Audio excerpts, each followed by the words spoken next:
To another edition of Stepping Up Big Time. I'm your host, Newbie Rat Tone. Stepping up, we discuss sports, all sports, nothing but sports. So I'm joined by two sports analysts. Daniel Martinez. You already know, Kari. I'm back again. Ladies and gentlemen, I want first congratulate Danny on being part of the Stepping Up Big Time fraternity. I feel like he's always been a part of the show because when we're always arguing, you always said Danny said this, he said that. You know, he's an official Stepping Up Big Time member. And it's good to have you on the show. Hey, long-time fan.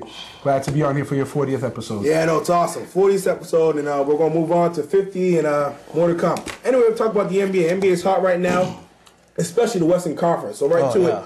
Who is coming out of the Western Conference, the Wild Wild West? Who's coming out first, Danny?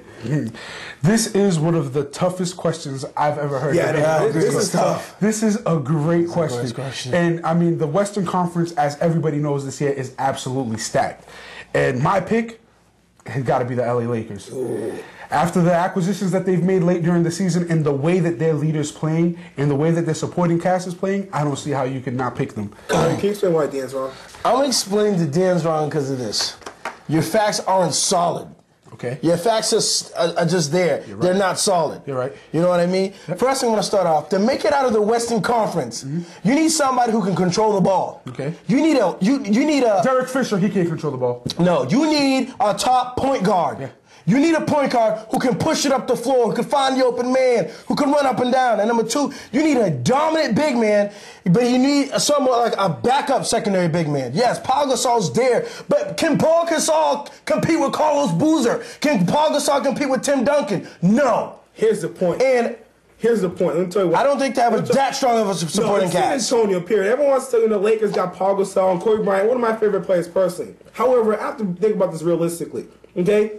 Tim Duncan is Andrew Bynum. Who's going to win that match? Who's going to win that match? I like Tim Duncan. Tim Duncan against Carlos Boozer. I like Tim Duncan. Tim Duncan against an old 36-year-old Shaquille O'Neal. I like Tim Duncan. Let's not even talk about Shaquille O'Neal. I like Tim Duncan. So what you're telling me is that the San Antonio Spurs? San Antonio Spurs are coming out the West. You're wrong. You're wrong. You're wrong. Tony Parker is no more that elite point guard anymore. He is not. He's no more. Not anymore. Not in the West. Not anymore. He's not. Not in the West. I can name you 3 point guards better than Tony Parker right now. Let's talk about Baron Davis. Okay. Let's talk about Chris Paul. You're right. How about Chris Paul? And then how about this other guy, Deron Williams? I know you love Deron Williams. Yes, this is why. This is why. Tony Parker. Let him go with Eva Mendes. This is why that they're not making it out of the West. No, they're not. Right now. The point guard position is stacked in the NBA. It is? Really? It's stacked. Yes. Exactly. It's all about the big man. Tim Duncan's still the best big man in the Western Conference. I'm not denying that. But you gotta like the people who are playing the best basketball going in right now. And I'm not talking about the Houston Rockets. I'm talking about the Utah Jazz. I'm talking about the Utah Jazz. San Antonio's only a game out of first place. They are, but they're not in first place. Let's talk about the team that is in first place. The Los Angeles Lakers, who, by the way, in the last month are 14-2. Let's forget about the Rockets right now because we all know that's all about having everything in the building. Okay. You need a lobby. You need a lunchroom. You need a second floor. You need a third floor. And you even need a basement. Because you know why? That's what the Utah Jazz have. You know what they have? They have a dominant big man. No, they're not. They have a dominant big man. They have an awesome point guard. They have an awesome coach. And they have an awesome bench. They have a great. And they have experience from last year. Tim Duncan's a Hall of Famer. Great or Hall of Famer. Duncan's a Hall of Famer. Boozer's great. Right. Not even great. I'd say an all-star. Tim Duncan's at the end of his career. Boozer's in the prime. Bruiser's is getting to his prime. And Tim Duncan's at the end of his career. They had a good battle last year. He's at the end of his career. He's at the end of his career. He's not in his prime. He's only going to get worse. Yeah, he's not going to get worse. In 2 years, you're going to see Shaquille O'Neal out there. Then let's talk about their bench. Let's talk about the bench, because if they want a shootout, they have a guy named Kyle Kuzma, the two-time NBA's three-point ring champion. He can land it out. They got Ronnie Brewer, who they drafted in the first round. What you don't realize is, at the end of the day, it's about the starting five and your superstars. I know. Who cares about the bench? So what about the coach? What about the coach? What about the coach? We have a coach. We have a coach. I would take Greg Popovich any day of the week over Jerry Sloan. Why? Any day of the week. Why? Because he's out-coached even the great Phil Jackson, which Jerry Sloan can't do. He can't do that. Phil Jackson, get him out of this conversation. Phil Jackson can't, he's not going to bring the Lakers over the hump. He won't. He won't. He won't. He won't. First of all, he's got 3 Jerry Sloan will. He has a younger version years in a How many rings does he have? He ran into Michael Jordan. Okay. He ran into Michael Jordan. A great coach would have outcoached the Michael Jordan. No one has. Hey. No one has. I'm just saying. No one has. There wasn't a great coach No one has. If Red Auerbach was out there, maybe they would have won. To end this argument, who's coming out of the West? I like San Antonio Spurs. Who do you like? Lakers. Utah Jazz. Let's go to the Eastern Conference. The Boston Celtics and Detroit. It seems like it's going to come down to those teams. So I'm going to ask this question. I know we can include Orlando and Cleveland, but those are JV. This is where you talk about Detroit and Boston. Legitimately, let's just look at this logically. I know Boston's won 2-1 against Detroit in the season series. But in the playoffs, best of 7, most likely they're going to meet in the Eastern Conference Finals. Who's going to win that series? Best of 7. I'll let you know right now, I don't think there is any team in the NBA that could beat the Celtics in a 7-game series. And I don't see that happening. Disagree. Especially seeing as how they're probably most likely going to have home court advantage throughout the playoffs. And the reason I see this happening, against Detroit, better record than Detroit, better advantage. Like you said, they have the season series against them. And then when we talk about teams playing each other, the thing I like to talk about is matchups. How do the Detroit Pistons, which are the second best team in the Eastern Conference, match up to the Celtics?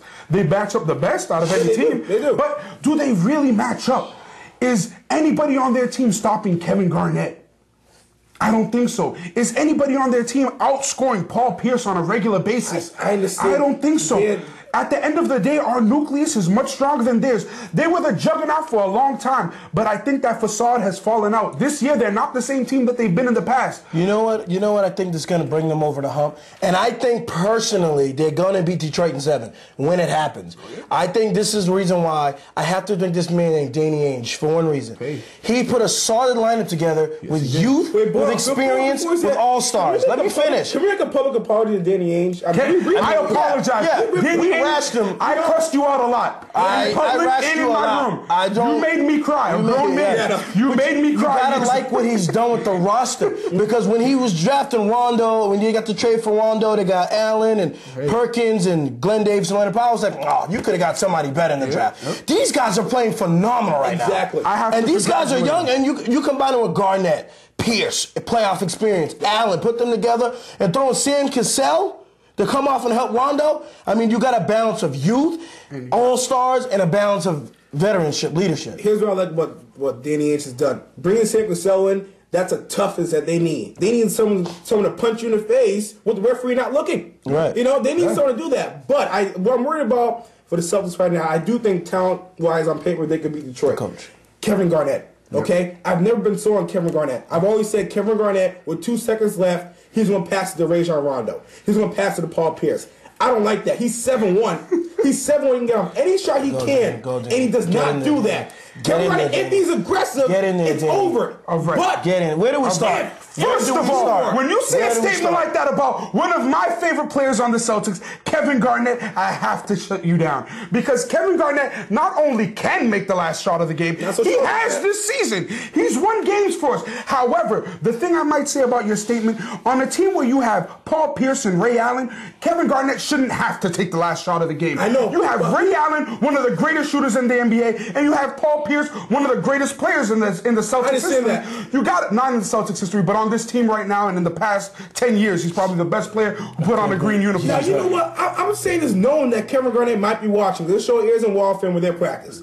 I'm saying no, but I'm saying Kevin Garnett, if he plays to his potential, it's all over. But I don't think he plays his potential all the time, because I've seen his playoff games. Sometimes he's giving me 12 points and 10 rebounds. All right. Sometimes he's giving me 19 points. You're talking about playoff games. You're talking about playoffs. I want 40. You're talking about playoff games in the West with the Timberwolves. You're not talking about the playoffs on the new Celtics. You got to put it in perspective. I hope I'm wrong. You are wrong, so you don't got to worry about it. When he had somebody who could throw it in there to him, when he had to play with Cassell, because he was 03 or 2003, 2004 MVP, they lost in the Western Conference Finals to the Lakers in their prime.